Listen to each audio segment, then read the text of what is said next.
On va s'intéresser ici au champ magnétique qui est créé par une bobine torique. Donc, une bobine torique, c'est rien d'autre qu'un enroulement de fils, donc de spires jointives, mais ces spires eh bien, ont une forme torique ici, autrement dit, hein, la bobine elle est repliée sur elle-même.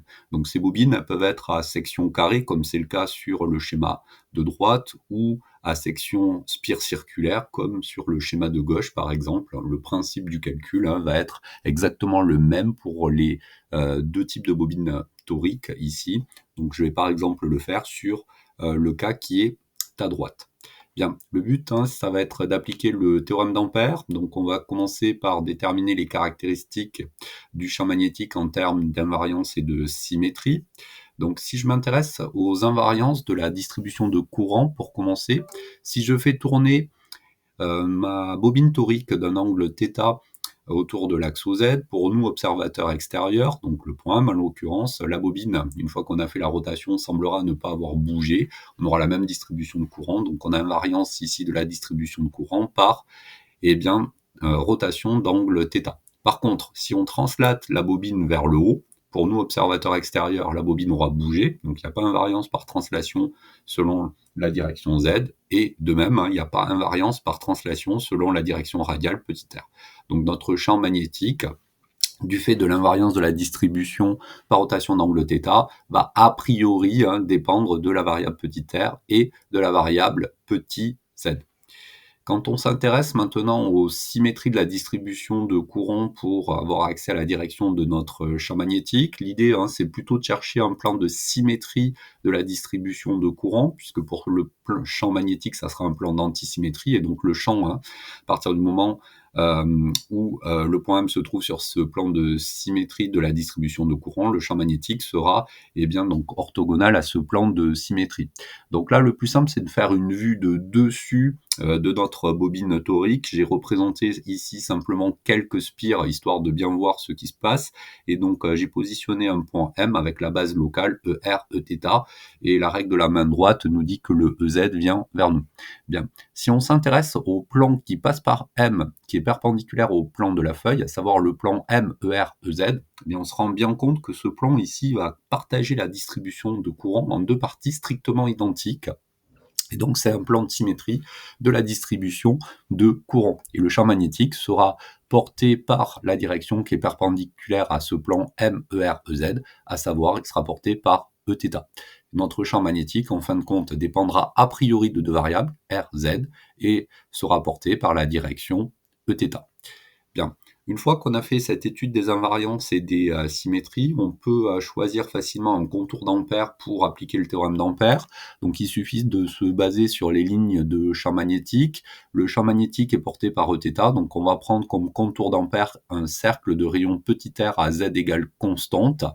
Et ça, c'est intéressant parce que pour le calcul de la circulation, le déplacement élémentaire d de m, ça sera en r dθ Eθ. J'ai représenté ici sur un contour d'Ampère vert, le vecteur déplacement élémentaire, il est porté par Eθ et a pour norme r dθ. Donc quand on fait le produit scalaire ici pour calculer la circulation du champ magnétique de Eθ par Eθ, ça nous donne 1. La variable d'intégration, c'est θ qui varie entre 0 et 2π. Et donc on peut sortir facilement la partie en r bθ de r et de z. La circulation, pour le coup, après intégration, nous donne simplement 2πr fois bθ. Alors, la partie un petit peu embêtante, c'est pour déterminer donc le I enlacé. Donc là, il faut être assez rigoureux sur le positionnement du contour d'Ampère. Donc, si je fais un plan de coupe ici, donc de notre bobine torique, de manière à avoir donc deux spires ici carrés de rayon petit a. Donc petit a, c'est la différence entre R1 entre R2 et R1, on va pas avoir la même chose suivant l'endroit où on va positionner notre contour d'Ampère. Donc si le contour d'Ampère, déjà, je le positionne ici au-dessus de notre bobine torique ou en dessous de la bobine torique, autrement dit, si je m'intéresse au contour C1 ou au contour C2, donc il n'y aura aucun I enlacé qui vont traverser ici la surface qui est délimitée par ce contour, puisqu'on est à l'extérieur ici de la bobine. On aura donc I enlacé qui sera égal à 0 pour C1 et pour C2.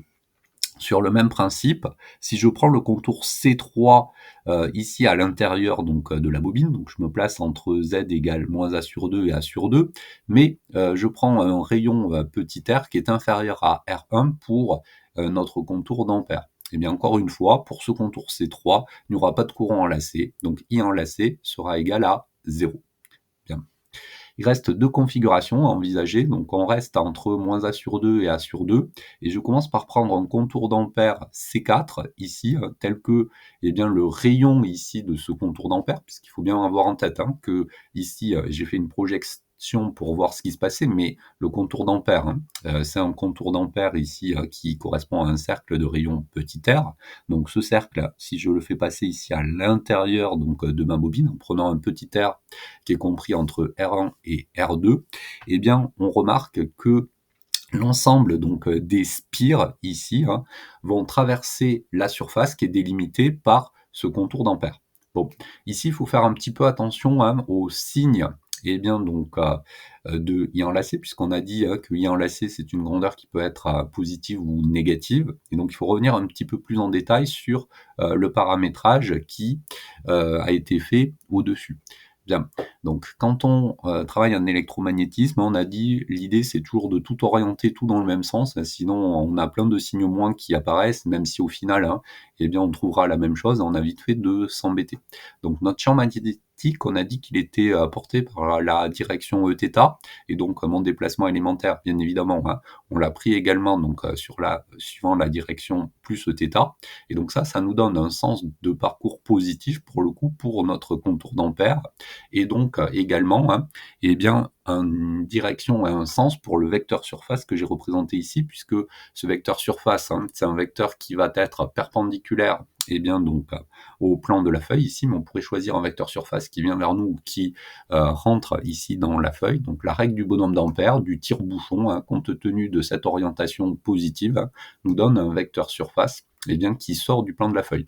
Et donc là, surtout, ce qu'il faut, c'est regarder l'ensemble donc des courants qui vont traverser ici la surface qui est délimitée par le contour d'ampère dans le sens ici de ce vecteur surface.